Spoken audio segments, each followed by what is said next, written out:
Sobre Israel, opinamos todos. Pero tarde o temprano, los que opinan van a tener que responder a una pregunta básica.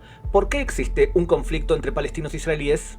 Desde su fundación, Atzad Sheni ha fundamentado que el conflicto era difícil de solucionar, ya que aunque existía un componente de disputa territorial solucionable, se trataba de un conflicto esencialmente religioso.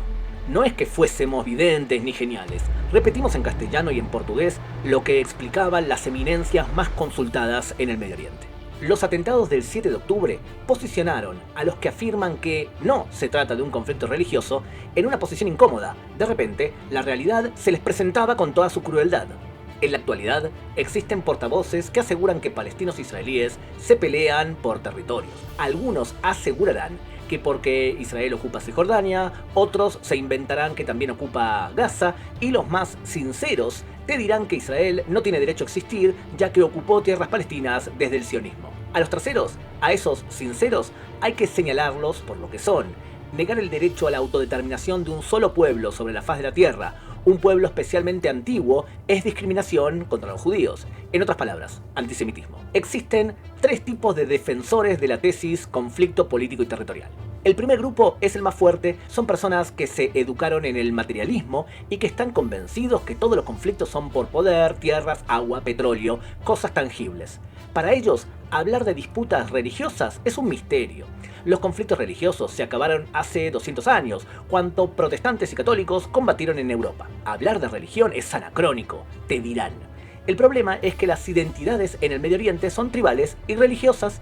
El hecho que tú no seas religioso no significa que tengas que traducir un idioma que te es ajeno a lo que te quede cómodo. Últimamente, los representantes palestinos en el mundo y sus aliados están obsesionados por explicarnos que el conflicto es por ocupación.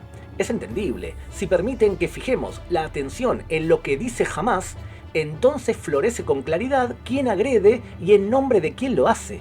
El segundo grupo son personas políticamente correctas. Son los que creen que señalar al Islam político como el agresor puede presentarte como islamófobo. Se trata de un pequeño engaño intelectual. Para Hamás, ISIS, Hezbollah y otros, el conflicto es religioso. Pero no significa esto que nuestros hermanos musulmanes los apoyen. Adoptar una postura polite desprotege a la mayoría de estos mismos musulmanes que no se atreven a exigirle a los grupos terroristas que dejen de asesinar en nombre de Alá.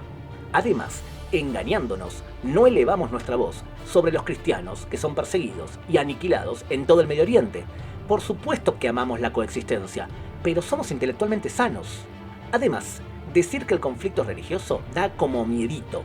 Uno puede llegar a creer que algo así nunca tendrá solución. Es deprimente. Es otro error conceptual. Incluso siendo un conflicto religioso, existe forma de resolverlo. El tercer grupo lo componen los que sufren síndrome del espejo. O sea, la persona es laica y por ende cree que todos en el Medio Oriente son laicos. Yo creo que se puede ceder territorios en manos de Israel, entonces me convenzo que esto debería resolver la disputa.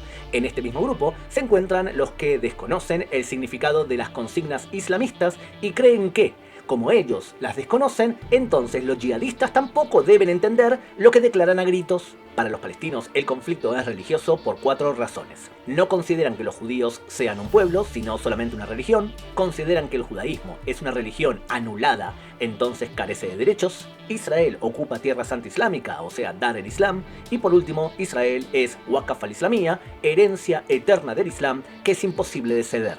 Reconocer al Estado de Israel como cuna nacional del pueblo judío produce una disonancia teológica insuperable para ellos. Ojo, para la inmensa mayoría de los judíos en Israel, el conflicto es territorial.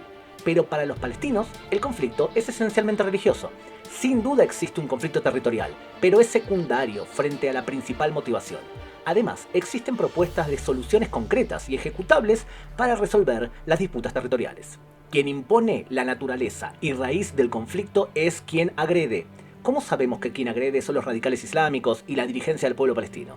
La respuesta se deduce lógicamente. Si los israelíes abandonasen el uso de la fuerza física, serían eliminados por grupos como Hamás y otros, porque en dicha dirección actúan y así anuncian sus intenciones. Si en cambio los palestinos abandonasen el uso de la fuerza, nadie los atacaría, aumentando radicalmente las posibilidades de alcanzar un acuerdo. Sobre Israel opinamos todos, pero ¿cuántos de los que te explican el conflicto te hablan en el idioma del Medio Oriente?